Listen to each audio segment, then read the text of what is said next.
હાલની ચોમાસાની ઋતુમાં વરસાદી પાણીના ભરાવા તથા મચ્છરોના કારણે તેમજ ડબલ સિઝનના પરિણામે રોગોની સંખ્યામાં વધારો થતો હોય છે। જામનગરની જીજી હોસ્પિટલમાં પણ મેલેરિયા, ડેન્ગ્યુ અને ચિકનગુનિયાના દર્દીઓ આવી રહ્યા છે। આ પ્રકારની સિઝનમાં લોકોએ કેવા પ્રકારની તકેદારી લેવી જોઈએ અને જીજી હોસ્પિટલમાં દર્દીઓની ઓપીડીની સંખ્યા બાબતે જીજી હોસ્પિટલના આરએમઓ પ્રમોદ કુમાર સક્સેનાએ આપેલી વિગતો પ્રસ્તુત છે। વિદ્યાર્થી મિત્રો, ભવિષ્ય ભાગ્યથી નહીં નિર્ણયથી બને છે। ધોરણ 12 પછી સાચો નિર્ણય SVET કોલેજ, જ્યાં છે શીખવા જેવું વાતાવરણ, આગળ વધવા જેવો અવસર અને જીતવા જેવો માર્ગ। અહીં મળશે BCom, BBA, BCA, BSc જેવા ગ્રેજ્યુએશન કોર્સિસ અને પછી MCom, LLB જેવી પોસ્ટ ગ્રેજ્યુએશન ઓપોર્ચ્યુનિટીઝ। તમારા સપનાને મળે એક પાટો જે સીધો સફળતાની ગાડી ઉપર ચડાવે। અહીં છે course with quality, campus with character and carrier with clarity. ધોરણ 12 પછી ધ્યાન રાખજો, જીકાસ પોર્ટલ પર રજિસ્ટ્રેશન ફરજિયાત છે, તે વગર કોલેજમાં એડમિશન ભૂલી જાઓ। પણ ચિંતા નહીં, SVET કોલેજ આપે છે જીકાસ માટે સંપૂર્ણ માર્ગદર્શન। NAAC એક્રેડિટેડ જામનગરની સૌથી વિશ્વસનીય સંસ્થા SVET કોલેજ। એક નિર્ણય તમારી આખી જિંદગી બદલી શકે છે।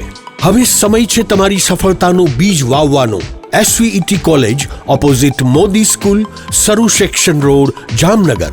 વધુ માહિતી માટે મોબાઈલ 9403 31 966, 9403 19 366 અને 98 248 12 620। આપના ચોમાસાની ઋતુ અંતર્ગત તાવના કેસો જેવા કે ડેન્ગ્યુ, મલેરિયા અને વાયરલ ફીવરોની સંખ્યા હાલમાં થોડી વધી રહી છે, કેમ કે ચોમાસાની ઋતુ પછી આજુબાજુના પાણીનો સંગ્રહ થતો હોય છે, જેમાં આપણા ડેન્ગ્યુના મચ્છરોનો ઉપદ્રવ વધી જતા હોય, જેથી મલેરિયાના કેસો આ સિઝનમાં વધતા હોય છે। સમાન રીતે હોસ્પિટલમાં તાવના કેસો સમાન કરતાં રોજ કરતાં વધારે આવી રહ્યા છે, તેમજ વાયરલ ફીવરના પણ કેસો જોવા મળી રહ્યા છે। તેઓ માટે આમ જનતાને હું અપીલ કરું છું કે તે ખાસ કરીને બપોરના સમયમાં આખા ભાઈના કપડાં પહેરે, ખુલ્લા મોજા પહેરે, જેથી કરીને મચ્છર એને ભટકે નહીં, અને આજુબાજુ ખાસ સફાઈ રાખે અને પાણીનો સંગ્રહ ન થાય એની તકેદારી રાખે।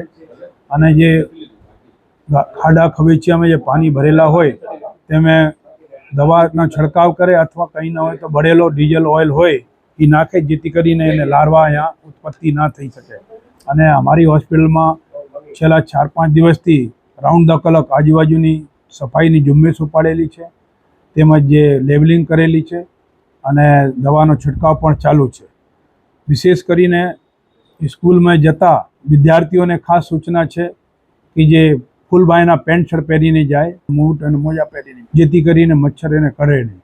અને હાલમાં વાયરલના પણ તાવો કેસ વધી રહ્યા છે, તે બહારનો બધેલો ખોરાક, બાસી ખોરાક તેમજ ઠંડા પીણાની બધી વસ્તુનું સેવન ઓછું કરે। હોસ્ટેલમાં રહેતા તેમજ દવાખાનામાં અભ્યાસ કરતા વિદ્યાર્થીઓને, ડૉક્ટરોને જે ડેન્ગ્યુના કેસો થયેલા છે એની તબિયત આમ તો સારી છે, પણ એને વિશે સારવાર કરનાર ડૉક્ટર તેમજ તેના વિભાગના બળા સાચી વસ્તુ કહી શકાય એને દ્વારા।